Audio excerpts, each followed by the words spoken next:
სახელითა მამისად და ძისად და სულისა წმინდისად. თუ ადამიანი მთლიანად ჰედონიზმში არ არის გადავარდნილი, ანუ ხორციელ ცხოვრებაში, ამ ქვეყნიურ მისწრაფებებში არ არის ჩაძირული, მაშინ ადამიანი ვერ იქნება ბედნიერი, ვერ გრძნობს თავს კომფორტულად, თუ არ იცის რა არის ყოფიერების სინამდვილე, რა არის ცხოვრების საზრისი, რა არის ჭეშმარიტება. მას ყოველთვის შეაწუხებს ეს ცნობიერად თუ არაცნობიერად. შეუძლებელია ადამიანმა კიდევ ერთხელ ვიმეორებ, თავი იგზნოს კარგად, როგორც ადამიანმა, თუ ის არ არის ჩავარდნილი ბოლომდე ჰედონიზმში, თავი იგზნოს კარგად, თუ ასევე არ დაკმაყოფილდება მისი ეს ცნობის წადილი, არ ვამბობ ცნობის მოყვარეობას, ცნობის წადილი, რამე თუ იგი როგორც მოაზროვნე ადამიანი, როგორც მოაზროვნე არსება, ნებსი თუ უნებლიეთ, მისი ხვედრია ესეთი, რომ ეძებოს ცხოვრების საზრისი, ანუ ყოფიერების საზრისი, შესაბამისად საწყისი ყოფიერების და შესაბამისად ობიექტურად არსებული სინამდვილე, შესაბამისად ჭეშმარიტება და ეს მისი მოაზროვნეობის ერთ-ერთი უმნიშვნელოვანესი ასპექტია, რომელთაც ის დატვირთული უნდა იყოს. და მეორე, რა თქმა უნდა, ეს არის თავისუფლება. ჩვენ ხშირად ვსაუბრობთ ამ ორ ღირებულებაზე, რომელიც ერთად არსებული, ის საცალკე არ არსებობს. აი ეს ორი რამ არის ის, რაც ადამიანს ადამიანად ხდის, რაც მისი ხატება და მსგავსება დასტურდება რეალურად ყოფიერებაში. და ჩვენ ვიცით ასევე თავისუფლების მოკლება, როგორი მწარე ადამიანისათვის. რა თქმა უნდა, როგორი მწარეა ადამიანისათვის, როცა ის ვერ პოულობს ცხოვრების საზრისს და მის თავისუფლებას, ამ საოცარ საღვთო-თვისებას სხვა რამეში ხარჯავს.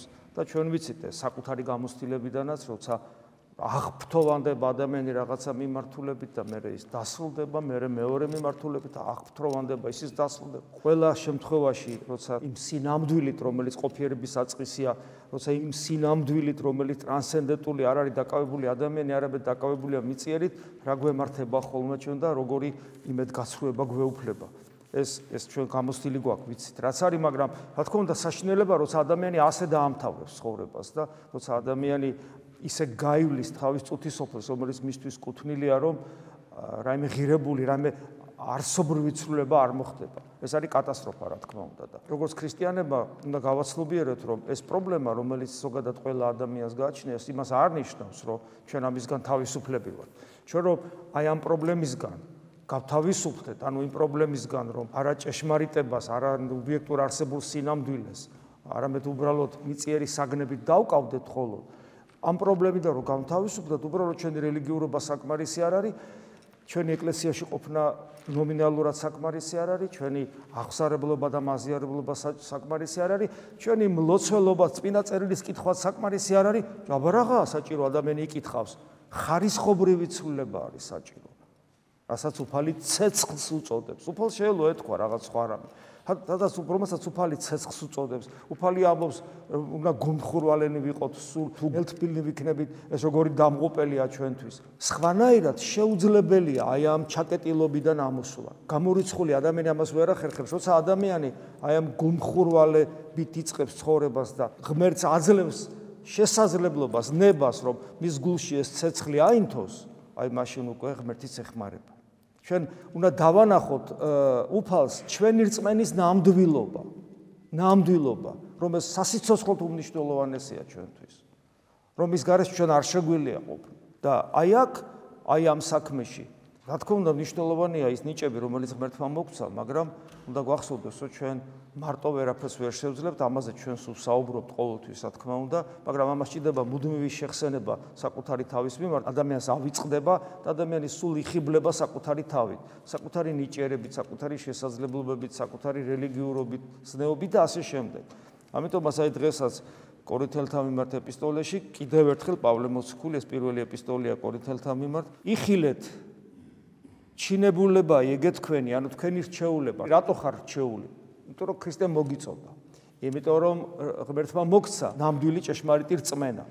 ეს არის რჩეულება უკვე ეს. მაგრამ ეს არის უდიდესი პასუხისგებლობა და პავლე მოციქული გეუბნება, რომ იხილეთ, ანუ შეხედეთ შენ რჩეულებას, შენ ჩვეულებრივი ადამიანი აღარ ახარ. შენში ღმერთი გიებს, შენი გული მზად არის იმისათვის, რომ ესე იგი ახალ არსებად, ახალ ქმნილებად გადაიქცე, შენი გული ზეცად გადაიქცეს, რომ შენ ღმერთის შვილი გახდე. შენ ამისთვის ხარ მოწოდებული და იხილეს შენი მოწოდება. რომ მოგიწოდეს, ეხლა შეხედე რა ხდება. დააკვირდით, პავლე მოციქული აგზელებს. არა მრავალნი ბრძენ არიანა ხორციელად, არა მრავალნი ძლიერნი, არა მრავალნი აზნაური, ანუ სოციუმში ძალიან თავისუფალი და ძალაუფლების მქონე და განლაღებული. რამე განსაკუთრებული ნიშნით გამოგირჩიათ, თქვენ გონიათ ღმერთმა ამას გვეუბნება პავლე. რამე განსაკუთრებული გონია შენისა, ან ძალიან ჭკვიანი ხარ, ან რაღაცა ბრძენი, ან რამე ძლიერება გვაქვს განსაკუთრებული, ან რაღაცას წარმოადგენს სოციუმში ისეთ მნიშვნელოვან ფიგურას, თქვენ გონიათ მაგიტო გამოგირჩიათ? ესე თანზდევს ჩვენს ქრისტიანობას ძალიან ხშირად. ძალიან ხშირად ისეთი ხშირი მაგალითები ხო მაგალითად ადამიანი რაღაცას შესაძლებს გაიღებს ეკლესიისათვის ან ადამიანი მაგალითად ტაძარს ააშენებს საერთოდ დრები ემართებათ ამ ადამიანებს როგორი შეუვალები ხდებიან ღვთის მადლისათვის ფიქრობენ რომ ისინი რაღაცას აკეთებენ ამით გესმით ხო და პავლე მოციქული ამბობს ამას არანაირი მნიშვნელობა არ აქვს და მე ესეთ რამეს ამბობს არამედ რომელიც შეიძლება ძალიან ბევრს ასეთ მდგომარეობაში მყოფ ადამიანს არ მოეწონოს, არამედ სულელნი იგი სოფლისანი გამოირჩია ღმერთმა, რატო სულელი? იმიტომ რომ არ აგროვებს მიწიერს, ზეცაში აგროვებს. ქრისტიანი ზეცაში აგროვებს, მიწაზე არ აგროვებს. ამიტომ ამ ქვეყნიური თვალსაზრისით სულელია. სულელი იგი ამის სოფლისანი გამოირჩია ღმერთმა, რათა არ ცხინოს ბრძენთა და უძლურნი იგი ამას სოფლისანი გამოირჩია ღმერთმა, რათა არ ცხინოს ძლიერთა და უაზნონი ანუ არათავისუფალი ანუ სოციუმში ძალიან უბადრო მდგომარეობაში ყოფნი გამოირჩია შეურაცხნი ასეთი გამოირჩია და არა არსნი ანუ თითქოს რომ არც არსებობენ რათა არსნი განაკარვეს ამით ღმერთმა მეანიშნა რომ ის ძლიერება რომელიც ქრისტიანს აქვს ეს ძლიერება ღმერთისგან არის იგივე პავლე მოციქულს ეტყვის პავლე რომელიც სასწაულებრივად კურნავს ადამიანებს თავად ბუდა მავათ არის და ეს პრობლემა აქვს და უფალი განუმარტავს რომ მე უძლურებაში ვიქჩემ ძალას ამ ყველაფრის მიხვედრა რაციონალურად არის შეუძლებელი. ადამიანი ვერაფრით ვერ მიხვდება რაციონალურად, რომ მე თუ ღმერთის შეეული ვარ და მისი შვილი ვარ, რატო ყველაფერი ისე არ მაქვს, როგორც მე მინდა, რატო მაქვს პრობლემები, რატო ვიტანჯები, რატო არ ავათ და ასე შემდეგ. რაციონალურად ამ პრობლემას ადამიანი ვერ ჭრის, მაგრამ ირაციონალურად, ანუ მისტიკურად, ანუ საიდუმლოებრივად დიახაც ჭრის. როგორც კი ადამიანს ეძლევა გამოცდილება ღმერთთან ერთობისა შინაგანი გამოცდილება. ეს მისთვის იმდენად მნიშვნელოვანი მოვლენაა, იმდენად დიდი სიახლეა, იმდენად ძვირფასია, იმდენად სასიხარულოა. ადამიანი ისეთ სამყაროში შეაბიჯებს, რომლის წინაშეც ყველაფერი გაფერმკრთალდება და არაფერი აღარაფერს წარმოადგენს. ასე შეიძლება ვთქვა. ამიტომ ძალიან კარგად უნდა გვესმოდეს, რომ იმისათვის რომ სიტყვები გავიგოთ ჩვენ ნამდვილი ქრისტიანები უნდა ვიყოთ, ჩვენ უნდა გქონდეს უფალთან ურთიერთობა საკუთარ თავში, საკუთარ შიგნით. მხოლოდ ამის შემდეგ ხდება ადამიანი თუ რას ამბობს პავლე მოციქული აქ. და მანამდე კიდე ჩვენი პატიმოყვარება უნდა დავიოკოთ და უნდა ვენდოთ წმინდა წერილს, რომელიც ჩვენ ვირწმუნეთ, იმიტომ რომ ქრისტიანული რწმენა ნიშნავს წმინდა წერილისადმი უპირობო ნდობას. და ეს ყველაფერი იმიტომ პავლე მოციქული აგზელებს, რათა არა იქადოს ყოველმან ხორციელმან წინაშე ღვთისა, ანუ არ იამაყოს, არ იამპარტავნოს თავის შესაძლებლობებით. როგორც კი ადამიანი რაღაცით ამაყობს, ამპარტავნებს, იმ წამსვე დემონურ მდგომარეობაში გადადის და მას აღარ აქვს უნარი და შესაძლებლობა, რომ ღმერთი შეიმეცნოს და ღმერთი შეიცნოს. ამპარტავან ადამიანს, ამაყ ადამიანს არ აქვს შესაძლებლობა ღმერთის შემეცნების. მას ამის უნარი დაკარგული აქვს. და ადამიანი ყველაფრით ამპარტავნებს. ადამიანს კარგი ტანსაცმელი როაცა იმითიც კი ამაყობს და ამპარტავნებს. პავლე მოციქული აგზელებს, რომ უფლისაგან ახართ თქვენ ქრისტე იესოს მიერ, რომელი იგი იქმნა ჩვენ და სიბრძნე ღვთისა მიერ სიმართლე სიწმინდე გამოხსნა. ანუ ყველაფერი რაც არის ქრისტეს მიერია, მათ შორის თუ რამე გონიერებაა ჩვენში, თუ რამე სიმართლეა ჩვენში, თუ რამე სიწმინდეა ჩვენში. და ჩვენი გადარჩენაც ყველაფერი მისგან არის და არა ჩვენგან. პავლე მოციქულის აი ამ სიტყვებს როგორ ეხმიანება სახარება იოანესი, ნახეთ როგორ საუბრობს უფალი, როგორ აღზრავს ადამიანს ღვთის ძიებისკენ. ეს სიტყვები, რასაც ახლა მე წავიკითხავ, ჩვენში უნდა გავაცოცხლოთ. ჩვენ უნდა განვუკუთვნოთ საკუთარ თავს. ძალიან მნიშვნელოვანი, ამაზე ხშირად ვსაუბრობთ, რომ ჩვენ განვუკუთვნოთ. ჩვენ გვესაუბრება, მოწაფეებს ეუნება და ამით ჩვენ გვეუნება. მე წავალ და მეძიებდეთ მე. და არ ამპოვოთ, ჩვენს გასაგონად უფალი ამბობს, რომ მე წავალ და თქვენ მომძებნით. გადასარევია, კარგია, ხო? უფალთან კომუნიკაცია არ მაქვს. თითქოს შეეხო ჩემს გულს და ისევ დავკარგე, ესე იგი წავიდა ჩემგან და ეხლა მე უნდა ვეძებო და მეძებდეთო მე და ჩვენ უნდა ვეძებოთ და მე უფალი კი ვეძებ, მაგრამ მე საოცარ ამას მეუნება და არ ამპოვოთ, ვერ მიპოვით მეუნება. ეს ხო ამძიმებს ადამიანს, ვაიმე ვერ ვიპოვი, აბა რა ვქნა და მე ლუგაში სიტყვები კი არ მოდის, მე კიდე უფრო მძიმე სიტყვები მოდის და ცოდვათაშინა თქვენთან მოსწყდეთ. აი, გესმით როგორია უფლის სიტყვები, რომ მოვიდა დამენახა, მაგზნობინა რომ ჩემთან არის, მე ჩემგან წავიდა ისევ. ეს გამოგვიცდია ყველას, ვისაც პატარა ლოცვითი გამოცდილება აქვს, როგორ მოვა შენ გულში შეეხება, მე წავა. ან ის მაინც გამოუცდია ყველას თავდაპირველად როგორ მოვიდა ეკლესიაში. განეშორა ადამიანს და მე ადამიანი გულგრილობას ავლეს. ნახეთ რა ხდება, რამდენი გავიხსენოთ ჩვენი თავი. გულმხურვალებით მოვედით, ღმერთი შეეხო ჩვენს გულს. მე ჩვენი ეს ყოველდღიურობა, რელიგიური ცხოვრება, ყოფითი ცხოვრება გადაჯაჭვული ერთმანეთში ვეღარ გამერკვევია, სადუნა ვიყო, როგორ ვიყო, ყოფითი ცხოვრება, გულის სიტყვებთან ბრძოლა, ანუ არაფერი არ ვიცი, მაგრამ ის კი მახსოვს, რომ შეეხო ჩემს გულს და რაღაც ისე ვეღარ ავგრძნობ ღმერთს, ისე აღფრთოვანებული აღარა ვარ, ისეთი სიხარული აღარა მაქვს, როგორიც მქონდა და ამას არ უღრმავდები ამ პრობლემას. და ყოველდღიურ რელიგიურ ცხოვრებას, ყოფით ცხოვრებათან ერთად რომალი გადაჯაჭვული, ამას ვაგრძელებ მთელი ჩემი ცხოვრება და ერთი ნაბიჯითაც ვერ მივიწევ წინ. და აი ამ სიტყვებს რომ მოვისმენ, ამან უნდა გამახსენოს მე რომ მე რაღაც დავკარგე. უფალი მოვიდა ჩემგან და ჩემგან წავიდა.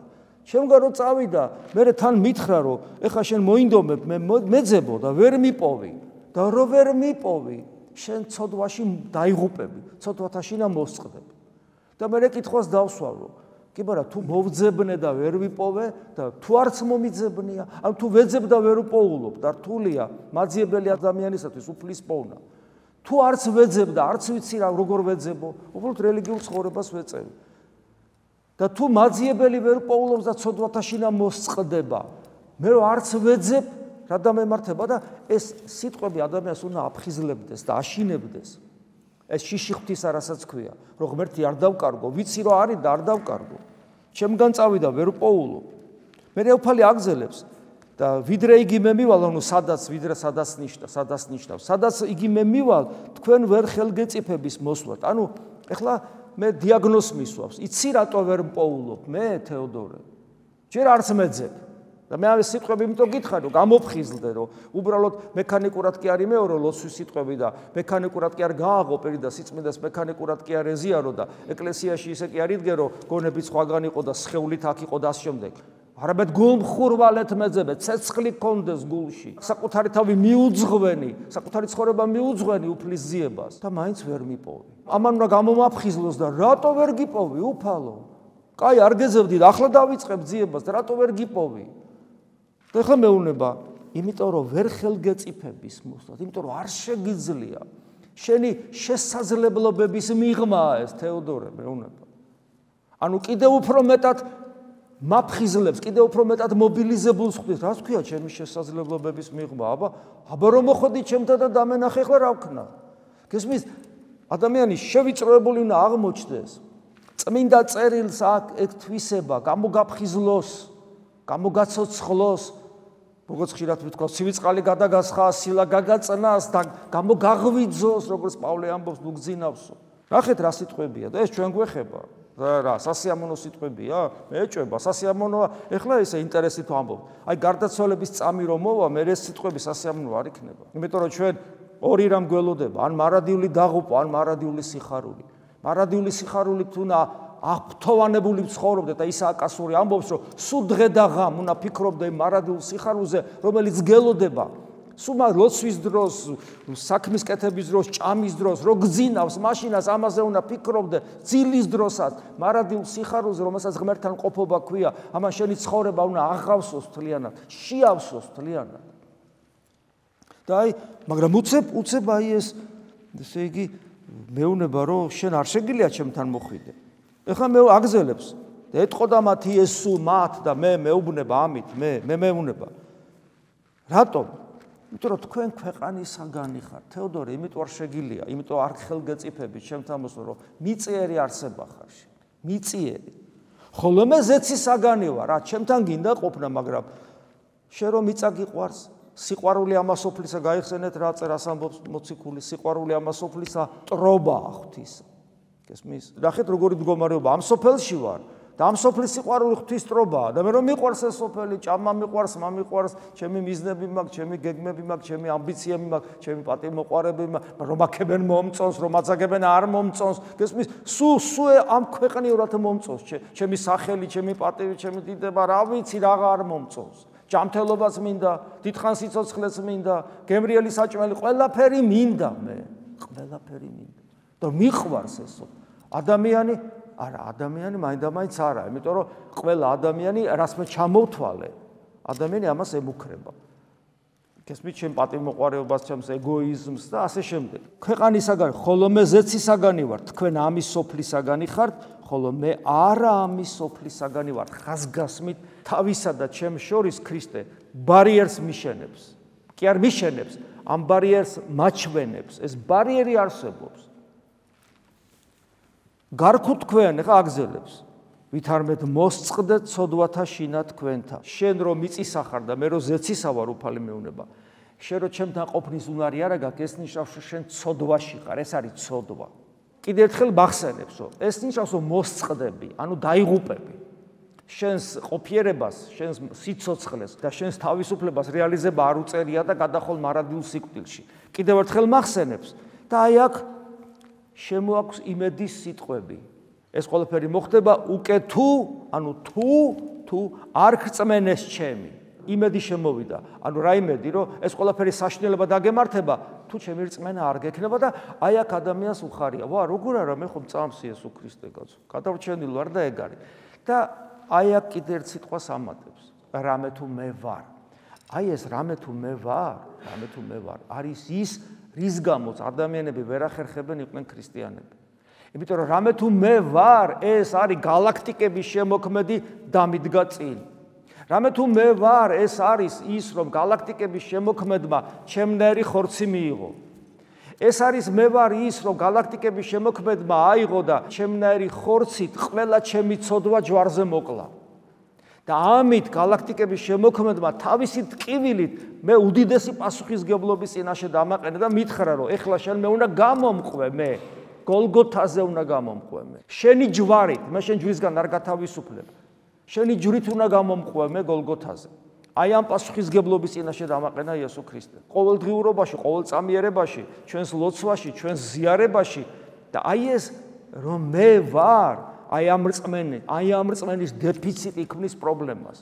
ჩვენ ხო ხვდებით ახლა ჩვენ როგორ აი ესე რა მექანიკურად რო გაისვრი ღვთის სახელს პირიდან ან პირსო გააღებ და უკაცრავა და ვერ ვიტყვი იმ სიტყვას რა, ანუ აი შეჭამ რა ჩაყლაპავ და რაღაც გაივლი და გესმის რატო? იმიტომ რომ ჩვენი დამოკიდებულება არ არის ისეთი ამ რწმენის შესაბამის მე ვარ მე ეს სიტყვები რა თქო რომ მე ვარ მის დასაჭერად, მის მოსაკლავად მოსული სამხედროები აი ამ სიტყვების გაგონებაზე მე ვარო დაბლა დაეყარენ, გახსოვთ, იმიტომ რომ ეს სიტყვები რა სიტყვებია? ეს არის სიტყვები, რომლითაც ღმერთი გაეცნო მოსეს ცეცხლოვანი მაყვლიდან. ეს არის ღმერთის სახელი, გესმის, რომლის წარმოთქმასაც ვერ კი ბედავდნენ იუდეველები. და ამ დროს ჩვენ ამას ვჭამთ ხელით ვეხებით, ყურადღებას არ ვაქცევთ. კაცო, ღმერთის სიყვარულია პრობლემა არ არის, კაცო. გესმით? და აი ეს წმენა არის ცეცხლის გამომწვევი რწმენა და აცოცხლებს ადამიანს, მაგრამ თუ ადამიანი მას ზერელეთ მიახლება, ეს ცეცხლი მას ჯოჯოხეთის ცეცხლად ექცევა. და ამის მერე კიდევ კითხვები ჩდება, რომ ვაი, ეხლა რა ვქნათ? ეხლა როგორ მოვიქცეთ? ეხლა რა გავაკეთოთ? უფრო კიდევ მეტი მინდა გავიგო. ეს არ მეყობა, კიდევ მეტი მინდა გავიგო, რა გავაკეთო და აი აქ ამბობს ესეთ რამეს. მრავალი მაქვს თქვენ და სიტყვათ და განსასჯელად გამსაჯო თქვენთან ერთად, როგორც ადამიანი გვეუბნება ეხლა. მაგრამ რომელმა მომავლინა მე ჭეშმარიტია ის და რა იგი მესმა მისგან მას ვიტყვი სოფელს ამაშინა. როგორც ადამიანი ჩვენი ესმის გვიგებს, ჩვენ ტკივილებში შემოვიდა, გძნობს რომ ჩვენ მეტი გვინდა რომ გვითხრა და კიდე მეტის გაგება გვინდა მართლა აბა კიდე როგორ არის მაგრამ გეუბნება ვინც მომავლინა და მამასა და ძეს ხო ერთი ნება აქვს მაგრამ ასე როგორც ადამიანი ამბობს თავის დამდაბლებით ამბობს რომელმაც მე მომავლინა ის ხომ ჭეშმარიტებაა და თვითონაც ჭეშმარიტია მე ვარ ჭეშმარიტება გახსოვთ ერთ ადგილას ამბობს ეხლა ამბობს რომ ვინც მომავლინა ხო ჭეშმარიტება ის არის ობიექტურად არსებული სინამდვილე და რაც მესმა მისგან მისი ნება რაც არის იმას ვახმოვანებ მე ადამიანურად მისი ნება რაც არის ანუ მხოლოდ იმას გეუბნებით რაც საჭირო ამაზე მეტის თქმა საჭირო არ არის და რა მეშველება აბა საქმეც იმაშია რომ დანარჩენი უკვე ჩვენი ცნობის მოყარეობა არის მხოლოდ ცუდი გაგებით რომ აბა მე როგორ არის აბა როგორ არის არამედ საჭიროა გაგება შინაგანად სულიერად სული წმინდა ღმერთის მიერ რომელსაც აქვს უნარი განმარტოს ეს სიტყვები სული წმინდა ღმერთი განგვიმარტა ამ სიტყვებს და ჩვენ უნდა ვირწმუნოთ რომ ის არის აი ამ სიტყვების გაგება ხდება არა ინტელექტუალურად არამედ ხდება მისტიკურად საიდუმლოებრივად ჩვენი სულით ჩვენი გულით ჩვენი სხეულის ყოველი უჯრედით ჩვენი შემეცნების ყველა უნარით რომელიც ადამიანს გააჩნია და არა უბრალოდ ინტელექტუალურად მე თქვა მათ იესო და კიდევ ერთ საიდუმლობას გვეუბნება რომელიც თქვენ უკვე იცით ბეჯულ გვისაუბრია მე თქვა მათ იესო ოდეს აღამაღლოთ ძე კაცისა მაშინ სცნათ რამე თუ მე ვარ ისევ ანუ მე რო galaktikების შემოქმედი ვარ რითი მიხვდებით აი როცა მე ამამაღლებთ ანუ როცა ჯვარს მაცვავენ ანუ ჯვარს მithხვდებით რომ ის galaktikების შემოქმედია რა გაუგებრობაა კაცო როგორ უნდა ღმერთი სასწაულს ახდენს ადამიანად მოსული ღმერთი რამდენი სასწაული მოახდინა ხო გვახსოვს 4 დღის ყრარი აღადგინა დაბადები და ბრმას თვალები აუხილა და ასე შემდეგ და ვერ ხვდებიან რომ ღმერთია და რომ ჯვარს მაცვავთ მე მიხვდებით და ეს სიტყვები ისტორიამ დაადასტურა ქრისტე ჯვარს მის მერე სასწრაფოდ ესე გამრავდა და გამრავლდნენ მორწმუნეები რა თქმა უნდა ამას ჯვარს მას მოყვა აღდგომა სულთმოფენობა მაგრამ ეს ჯვარცმა იყო ეს გარდამავალი პერიოდი უცნაური არ არის ჯვარცმა ის ავაზაკი მოაქცია ქრისტეს მკვლელები მოაქცია რომლებიც იკლავდნენ მას ჯვარცმის მერე სინანულით წავიდნენ ამას ლოგიკურად როგორ ახსნი ვერაფრით ვერ ახსნი ამას ლოგიკურად ეს არის აი საიდუმლოება როგორ ხდება რომ უკიდურესი დამდაბლების მერე გაეხსნათ ადამიანებს გონება და მიხვდნენ რომ იესო ქრისტე galaktikების შემოქმედია ხო და ამიტომ ამბობს ამას რომ როცა აღამაღლოთ მაშინ სცნათ რომ მე ვარ და თავით ჩემით არა ვიქმ არამედ ვითარცა მასწავლა მე მამამ მაგასსა ვიტყვი და მასსა ვიტყვი და რატომ ანუ მე უბრალო ადამიანი არა ვარ ამით გვეუბნება არამედ მე ვარ ღმერთი მე და მამა ერთი ვართ ხო მე ვარ ღმერთი და ამიტომ ღმერთის ნებას ვახმოვანებ ჩემი ბაგეებით და ღმერთის ნების შესაბამისად მოქმედებ იმიტომ რომ მე და მამა ერთი ვართ და რომელმა მომავლინა მე ჩემთან არის და მამა მუდამ ჩემთან არის იმიტომ რომ მამა ძე და სული წმინდა ეს ერთი ღმერთი არსება სამი პიროვნება და ერთი არსება და მაგზელებს სწორედ ამ კუთხით არ დამიტევა მე მარტო იმ მამამან რამე თუ მე სათნოებასა მისსა ვიქმარადეს ანუ ქრისტეს ყოველი სიტყვა ქრისტეს ყოველი ნაბიჯი ყოველი მოქმედება ეს არის აბსოლუტური გამომჟღავნება გამომზეურება განივთება ღვთისნებისა ამ სამყაროში და ეტყოდა იესო მორწმუნეთა მათ მისახურიათ ანუ უკეთ თუ თქვენ დაადგეთ სიტყვათა ჩემთა და გვეუბნება ამით ჩვენ რომ აი ხო რაღაცა გაიგეთ, რაღაცა ვერ გაიგეთ. მაგრამ გვეუბნება თუ ჩემს სიტყვებში დაადგებით, ჩემი მოწა ჭეშმარიტად ჩემი მოწაფენი ხართ. და თუ ჭეშმარიტად ჩემი მოწაფე იქნებით, სნათ ჭეშმარიტებას შეიმეცნებთ. რა ჩვენ ესე გვინდა და ესე გვჭირდება და სწორედ ჭეშმარიტების შემეცნებით ხვდებით თავისუფალი და ჭეშმარიტება მან გაგანთავისუფლეთ თქვენ და აი როცა ადამიანში იწყება ჭეშმარიტის შემეცნება ოღონდ ეს არ არის ინტელექტუალური შემეცნება არამედ ერთობა ღმერთთან რომელიც სიტყვით არ გამოითქმება მაგრამ ეს მისტიკურად ცხოვრებით რეალიზდება როცა ადამიანი შეიმეცნებს ჭეშმარიტებას მაშინ ჭეშმარიტების მიერ თავისუფლდება და ჯერ კიდე ხორცში მყოფი შეაბიჯებს მარადიულ სიცოცხლეში, რომელიც არასოდეს დასრულდება და ასეთი ადამიანი აღარასოდეს მოკვდება, არამედ გარდაიცვლება სიკვდილისაგან სიცოცხლეში. შეგვეწიოს უფალი, რომელმაც და მადლობთ მას, რომ კიდევ ერთხელ